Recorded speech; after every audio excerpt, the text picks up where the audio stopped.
राज ठाकरेंनी मशिदीवरील भोंगे काढण्याचा 4 तारखेचा आता अल्टिमेटम दिला असताना राज्यात कायदा आणि सुव्यवस्थेची परिस्थिती निर्माण होईल का?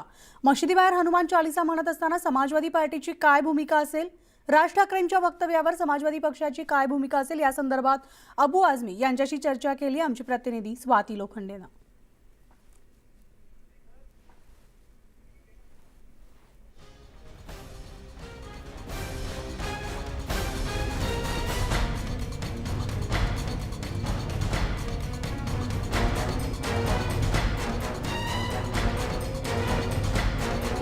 समाजवादी पक्षाचे महाराष्ट्राचे अध्यक्ष आपल्यावर आहेत अबू आझमी। आपण थेट त्यांच्याकडून जाणून घेऊया। अबूजी, ज्या पद्धतीने राज ठाकरेंचं भाषण झालं, ज्या पद्धतीने त्यांनी 4 तारखेचं अल्टिमेटम दिलंय, याबद्दल तुम्हाला काय म्हणायचं आहे? देखिए, राज ठाकरे ने जो बोला है, पहले सबसे पहले शरद पवार साहब के बारे में। शरद पवार साहब के पैरों के धूल के बराबर भी राज ठाकरे की हैसियत नहीं है। शरद पवार जी इस महाराष्ट्र के नहीं बल्कि पूरे देश के एक ज्येष्ठ नेता हैं, एक बड़े नेता हैं और जिनकी बहुत बड़ी अहमियत है। मैं पवार साहब से कहूंगा कि ऐसे भूखने वालों का मुंह बंद कीजिए।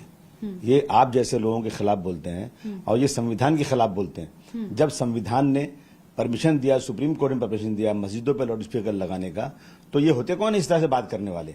और हाँ, अगर कहीं मस्जिदों में लाउड स्पीकर की कहीं गड़बड़ी है, इलीगलिटी है, तो सरकार बात करे ना। सरकार बुलाए इमाम लोगों को, सरकार बुलाए मौलानाओं को, मुस्लिम संगठन को और बात करे, उसमें जो भी चीजें हैं वो कमी पूरी की जाएंगी। लेकिन सिर्फ मस्जिदों पे क्यों?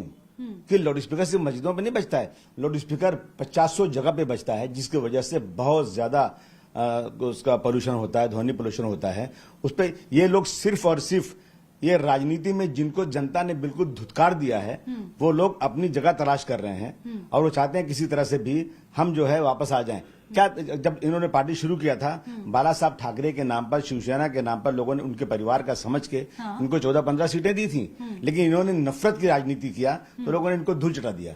अब ये फिर से बीजेपी, एक बार पहले एक नाटक होता है नौटंकी, कभी एक बार आदमी राजा बन जाता है, कभी जो है डाकू बन जाता है, कभी फकीर बन जाता है, कभी अमीर बन जाता है। इस आदमी का भी यही है, नौटंकी है। एक तो भाषा में भी नौटंकी होती है इनकी, और दूसरे जो है ये कभी बीजेपी के खिलाफ बोलते हैं, जबरदस्त बोलते हैं, और फिर कभी बीजेपी के साथ चले जाते हैं। ये कभी झंडे में हरा रंग लगाते हैं, कभी निकाल देते हैं। तो ये थके हारे लोग हैं, इन पे ज्यादा तवज्जो देने की जरूरत ही नहीं। सरकार को इस पे कठोर कार्यक्रम करना चाहिए, कठोर कार्रवाई करना चाहिए। लेकिन जिस तरह से वो अल्टीमेटम दे रहे हैं, जिस तरह से वो सरकार को आगाह कर रहे हैं कि अगर आपने हमारी बात नहीं सुनी तो हम किसी की नहीं सुनेंगे, और अगर उसके बाद महाराष्ट्र में जो स्थिति पैदा होगी उसके लिए हम जिम्मेदार नहीं होंगे, इस तरह से राज ठाकरे ने साफ साफ बोला है। सरकार को उनके ऊपर सख्त कार्रवाई करना चाहिए। इस तरह से अल्टीमेटम देने का उनको कोई राइट नहीं है। उनको अगर कोई बात करना है तो जाकर सरकार से बात करें, वो जाकर के मुख्यमंत्री से बात करें, होम मिनिस्टर से बात करें कि यहाँ गड़बड़ियां हैं, उस पर वो सरकार देखेगी। लेकिन इस तरह से अल्टीमेटम देकर, दादागिरी देकर, तो हमारा दूसरा समाज जो है वो कोई चूड़ी पहन के नहीं बैठा हुआ है। इस तरह से अल्टीमेटम देंगे तो उसका ईंट का जवाब पत्थर से देने की ताकत भी है, लेकिन सरकार पहले इसमें इंटरफेयर करना चाहिए। तो जो कि आपने कहा कि आपने चूड़ियां नहीं पहनी है, मतलब लोगों ने नहीं पहनी, वो भी ईंट का जवाब पत्थर से देंगे, तो आपको नहीं लगता कि राज ठाकरे के बयान के बाद महाराष्ट्र में शायद सुरक्षा को लेकर काफी हो सकता है? हो सकता है अगर सरकार ने इस पर कार्रवाई नहीं किया और इन्होंने आकर सामने दुगनी आवाज से अगर इन्होंने लाउड स्पीकर बजाया, तो मैं समझता हूँ कि लोगों को गुस्सा आएगा। मस्जिदों पे जो है गुंबद के ऊपर लगाएंगे और जय श्री राम का नारा लगाएंगे। हमने तो नहीं देखा कोई मुसलमान जाके किसी मंदिर के ऊपर कोई हरा झंडा लगाता है या कहीं नारा लगाता है। हम तो कह रहे हैं कि मंदिरों में आप जो है हनुमान चालीसा पढ़ाइए।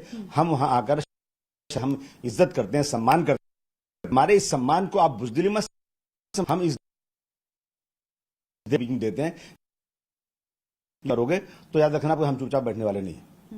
तो शायद 4 तारीख के बाद महाराष्ट्र की हालत बिगड़ सकते हैं। नहीं, आप नहीं, कुछ क्या बिगड़ जाएगी? इनकी हैसियत क्या है? कुछ नहीं बिगड़ेगी। हम जनता जानती है कि ये बेवकूफ बना रहे हैं। जनता अच्छी तरह समझती है, जनता जानती है कि इस देश में हिंदू मुस्लिम एकता होना चाहिए।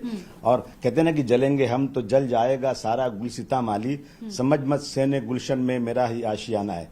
आग लगेगी ना तो हिंदू का भी जलेगा घर, मुस्लिम का भी जलेगा। ये मत समझिए कि सिर्फ मुसलमानों का ही घर है। तो हम हिंदू भाइयों से कहना चाहते हैं कि ये लोग जो आज हिंदू मुस्लिम की एकता, जो आज इस देश के अंदर तहजीब को सिर्फ राजनीतिक रोटियां सेकने के लिए कर रहे हैं, आप सब तैयार रहिए ऐसे लोगों के खिलाफ। तो आपके जो कि इस्लाम को मानने वाले या फिर जो इस्लाम मानने वाले लोग हैं, उनको आप क्या कहेंगे? इस तरह से अल्टीमेटम के बाद शायद हालत काफी बिगड़ सकते हैं।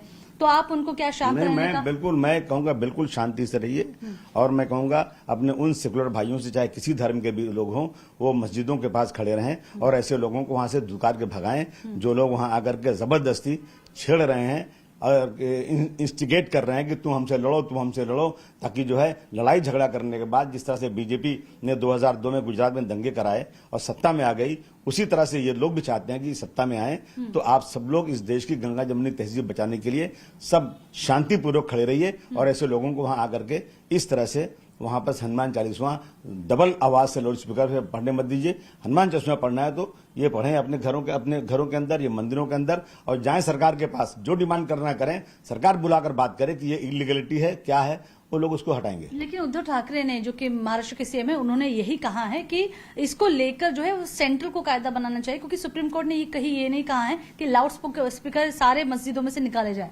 हाँ, तो फिर जब सुप्रीम कोर्ट ने नहीं और कानून नहीं बना है तो ये होते कौन है? इनके असेंबली में कोई सीट नहीं है, जिनका पार्लियामेंट में कोई सीट नहीं, ये कौन होते हैं इस तरह से बात करने? इसलिए मैं कह रहा हूँ इन पे सख्त कार्रवाई होना चाहिए। तो लेकिन ये क्यों करे? आखिरी सवाल है कि ये ऐसा क्यों करे होंगे? शायद सिर्फ और सिर्फ उनको लगता है कि 85% जो इस देश की पॉपुलेशन मेजॉरिटी की है, उनको इस हिंदुत्व के नाम पर, नई मस्जिदों की अजान को बंद कराने के नाम पर इनको वोट मिल जाएगा। मुझे लगता है ये बिल्कुल होगा नहीं।